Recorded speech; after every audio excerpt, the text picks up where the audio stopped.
We start. Hello and good afternoon, everybody, or good morning, good evening, wherever you are, in whichever part of the world. Historic day for Indian cricket, end of an era, and we are here. We haven't done a podcast in a long time, but we thought this was a moment which needs to be talked about, which needs to be celebrated, and hence we have our stalwarts here. We have Vinayak, we have Sanskar, we have Aditya, and we have our very own Oreo. Welcome, gentlemen. I just want to go across the room to get your initial reactions on this historic World Cup win, actually. So I think we not doing the podcast was a conscious decision, right? We didn't want to jinx it, right? I Yeah, mean, that's a good so way we of can, looking at it. we can claim our bit to contributing to the victory. Yeah. So all for the cause. So yeah, so that said, it was fantastic. It was a game worthy of the final. Honestly, it was a game where we wouldn't have felt that bad even if South Africa won, because I mean South Africa being the team that it is, and not like a Australia or England, it wouldn't have been that bad, and it went off pretty close, which was not one-sided. So all in all, it was a great day, great exhibition of cricket. Though I mean it didn't happen in US, it happened in the West Indies. So and lovely. It was great to see the scenes at the end where Rohit was hugging Kohli, Rohit was kissing Hardik, and this whole unpleasantness of the IPL was put in the background. I loved the match yesterday. Okay. So we missed the last bit when I think there was a little bit of internet static. Yeah, I said Kohli hugging Rohit, Rohit kissing Hardik, and the whole unpleasantness of the IPL was put in the background. And I really loved the whole feel. And of course, Dravid doing it for Dravid, and the unaffecting, like the unassuming guy that he is. It was great to see him went out and shout with the trophy in his hand and all. So great day yesterday. Um, Loved it. Yeah. I mean, I echo your sentiments, right? When it was 30 runs needed of 30 balls, I had a thought in my mind. I love India. That's my first team, but then I also have a soft corner for South Africa. And in my head, I'm like, even if India loses this, yes, it's going to hurt us. But I'm like, South Africa deserve it. They've been waiting from 92 onwards, 32 years, 33 years. If they win it, then they deserve to win it, because I think at that point they had pretty much turned the game in those 2 overs. But yeah, I echo your sentiment. Even if South Africa won it, we may have still done this podcast to celebrate a first. But yeah, all right. Moving on to Sanskar, your thoughts. I am in loss of words even now, to be very, very honest. Um, a part of my childhood has come into me, revived my adulthood. It's all I can say in shortest possible way. I still remember as a kid watching 2007 and 2011, 2013 Champions Trophy, and then seen a phase of drought where you had a team filled with champions not being able to win. And yesterday, we saw a champion team replicate the best possible performance to clinch the title after so long. So truly, truly well deserved, truly, truly amazing, truly special for the team, for the fans, for this country. I couldn't have asked for anything more. A fairy tale ending for both Virat and Rohit in their most righteous ways. Absolute legends of the game, and I'm very glad to see them end on a high.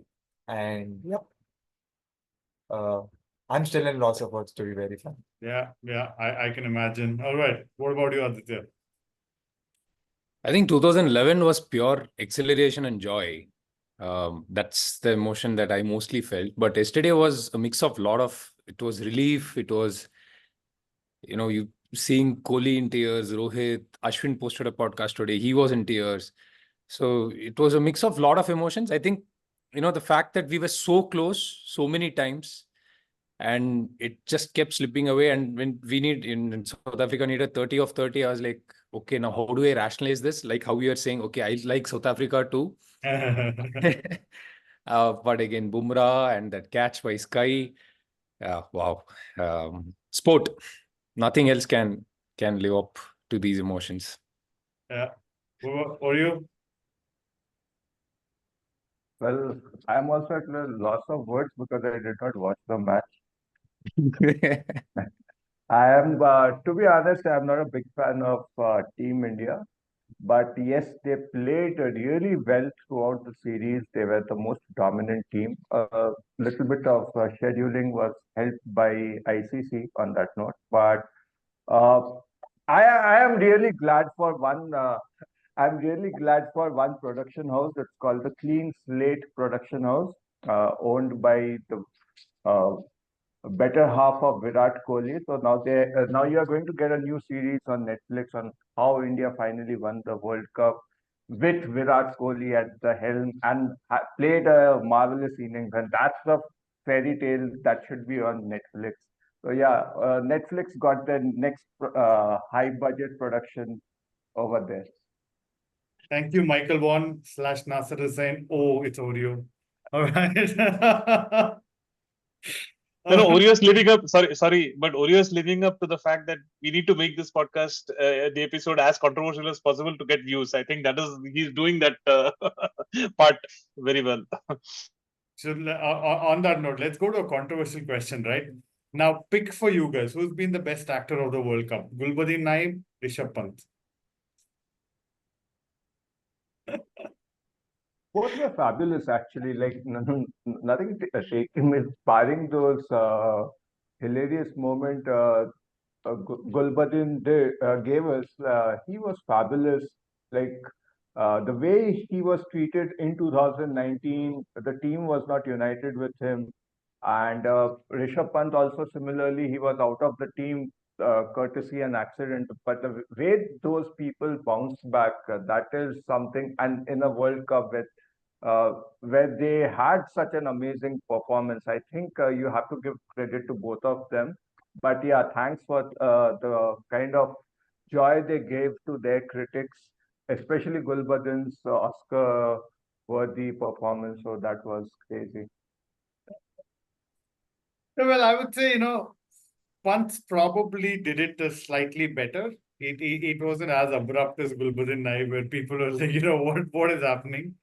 But Pant also did not run around the ground after that. He was, he kind of ensured that he just kept it in check. But yeah. I think I like the Gulbadin one better because it was it was well choreographed, right? Trot doing it from the pavilion. This guy looks at it and then falls down, kind of thing. Pant is probably just channelizing his inner gully cricket kid, and he probably came up with that. So Gulbadin was better choreographed. Yeah. So much so Rashid Khan didn't know what to say. I'm sure he must have abused him in Afghan language, but I think everybody is like, what is happening? But yeah, I mean, just on that, do you think there'll be some more rules changed by ICC, or this is just a part of the game? Slowing down is a part of the tactic. Come on. I think it's just part of the game. Nothing against what Gulbadin did, and we need moments like these in sport. Football has enough and more, so I think there's no call for rule changes here, unless and Gulbadin sprinted across the ground, not just running. He came out of the dressing room and he had to field at the other end of the field, and he was just sprinting across. I wish I had access to his doctor's number. I have skills which I need to tend to. I don't think there is any call for rule change here, but Yeah, I mean, I watched an American sport, NFL, where stoppage time is the main game, right? The main game takes part for like, let's say 20 minutes. The whole game is some 2 hours. The rest is just stoppage time and strategy. I don't know if cricket's going to go that way, but other sports have legalized this whole stoppage time for 100 different reasons. All right. Moving on from yesterday's final. I know yesterday's final is difficult. I don't know if there's anything more to talk about. Of course, we can dissect the game. I personally felt it was a near perfect game for both the teams. Go ahead, Vinayak. No. So just before you wrap it up, just a round of the one defining moment in yesterday's match. I would like to hear from everybody just before you wrap up. Yeah, I'll let the panel go, and then I'll go back and I'll go in the last. Go ahead, Sanskar. One defining moment. Most of them would pick Suryakumar Yadav's catch, but I think we kind of started engineering our luck at the moment where Ashdeep took Quinton de Kock's wicket. That's something that's going to be less talked about. So it is noteworthy as well, in my opinion. So probably that wicket of Ashdeep would be the defining moment for me. Now I'm going to be most of them and say Sky's catch. That was, it was hard, and if you look at the video, the ball was actually had crossed the rope in the air. So brilliant catch. I'll go with that. That's what reasoning. Oreo, I presume you do not have a defining moment. No, I do have a defining moment, especially the way Virat played very sensibly the partnership with Akshar Patel. The way they handled Shamsi and the other bowlers. It was a game like 175 is what I had predicted. They scored 176, and it was a done and dusted over there. Seriously, even 30 at 30, India would have gone ahead with a victory because they did a similar thing against Pakistan. The Indian bowling was amazing, but this time we won this because of the batting actually, especially in those key areas from over 7 to 16. We handled the game really well, and that was the difference we got to see. I would actually say Tristan Stubbs' wicket. Because, I mean, at that point of time, Tristan Stubbs and Quinton de Kock were stitching a partnership. I think this is the most fluent I saw Tristan Stubbs. He was hammering our spinners. And I just think, that moment when Stubbs got out, had he stayed for another 1 or 2 overs, it would have probably forced India to change and not bowl the spinners and then probably bring in Hardik earlier or a Bumrah or a Ashdeep. I kind of think it was Tristan Stubbs' wicket, and then, of course, de Kock and Clarkson, but I thought it started off with the Stubbs wicket, one of the key moments. Yeah, for me, it has to be Bumrah bowling that 16th over. I think over before he normally bowls, I think he would have bowled the 17 and 19.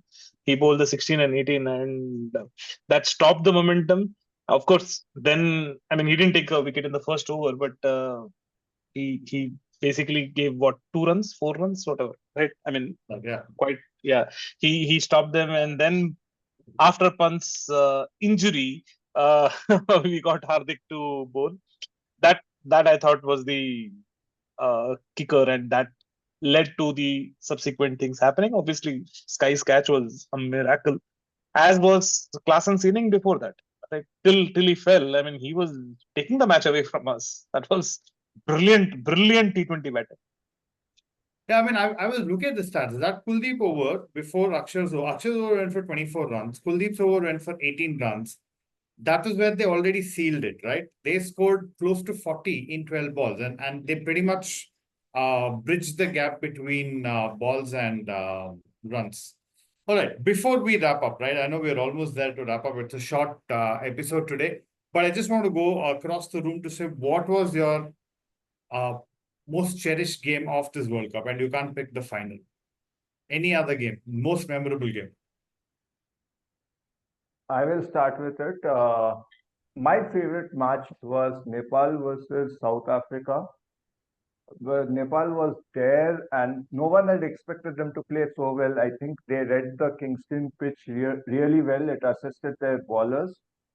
They could have won it, but only because of Vinayak they lost it. He jinxed that match for them.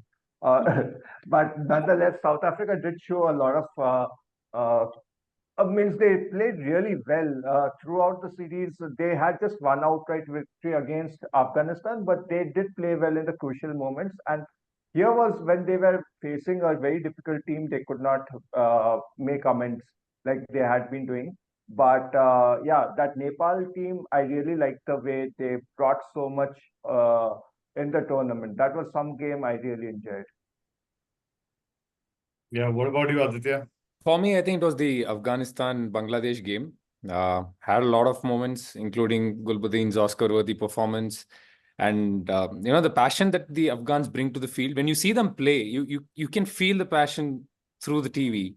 They're there, they're giving it their all, and also the side benefit of kicking Australia out or almost kicking Australia out of the World Cup added more joy to the Afghan win. So, and also a quick call out to the Afghan openers. I think they have now the record for the most number of runs by a partnership pair. So they did really well. Unfortunately, semifinals, they couldn't pull it off against South Africa. But the Afghan-Bangladesh game was the game of the tournament for me. Sanskar? I actually have two, but I'll speak more about the more favorite one. It would be Afghanistan and Australia. For a simple reason, I believe the difference between 19th November 2023 and 29th June 2024 became Afghanistan ending up winning in the league stage against Australia. Even in 2023, if not for those drop catches of Maxwell, I think that became the difference between India having the World Cup in hands and not. This time it ended up happening, so probably trying to connect the dots. And I think one team I'm thoroughly impressed, other than India and South Africa, it has to be Afghanistan. Like, if there was any other team I would have wanted to see in finals desperately, it would have been Afghanistan. The way they have conducted themselves throughout the tournament, professionally, with the bat, with the ball, on the field, they've been electrifying. Uh, Special mention to Rashid Khan as well. Uh, Great way, the way he's led, sorting out their differences with all the conundrum with Gulbuddin Naib and him. I think they conducted themselves really well. The only other favorite game I would have to say is US and Pakistan, the one which went down the wire till to the super over. Um, Disappointing on Pakistan's end, but I think US surely punched above their weight. Surely a prospect to look forward to in the coming days. So it would be these two games from.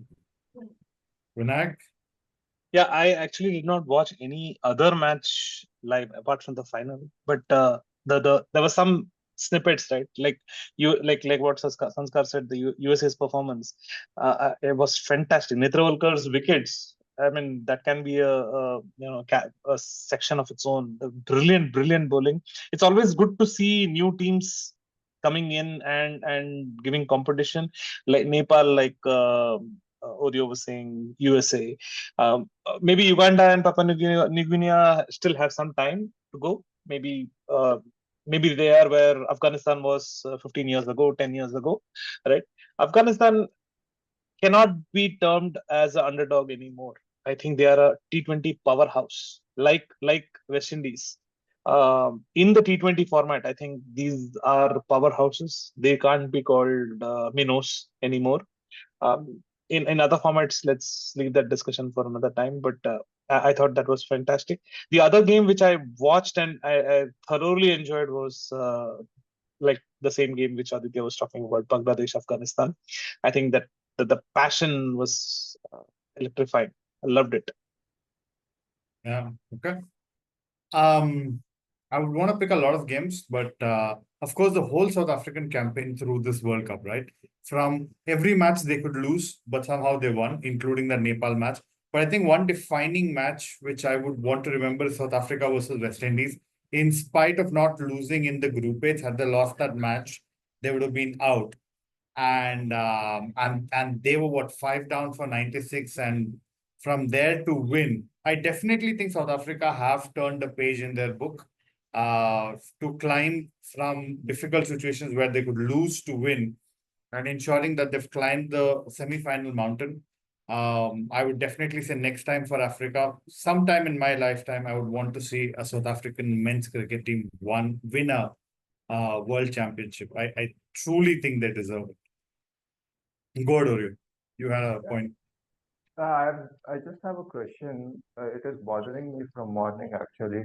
is that what would Anushka Sharma's production house call this victory series? The series on Netflix, Pirates in the Caribbean. Uh, what would you suggest, Suraj? Chuck de Kohli. Chuck de Kohli, yeah. But I mean, that'll just be Kohli. So I'm sure they'll try and get Rohit also into it. Windia mein India, or India in Windia, something like that. रोली और कोहली हम सब ने रोली. Oh, good. Good line. Very nice. Sanskar Aditya on Yeah. Yeah. For a change, we can watch. I'm not a big fan of these backroom documentaries, but Sharky J, maybe. Jay Shah. Oh.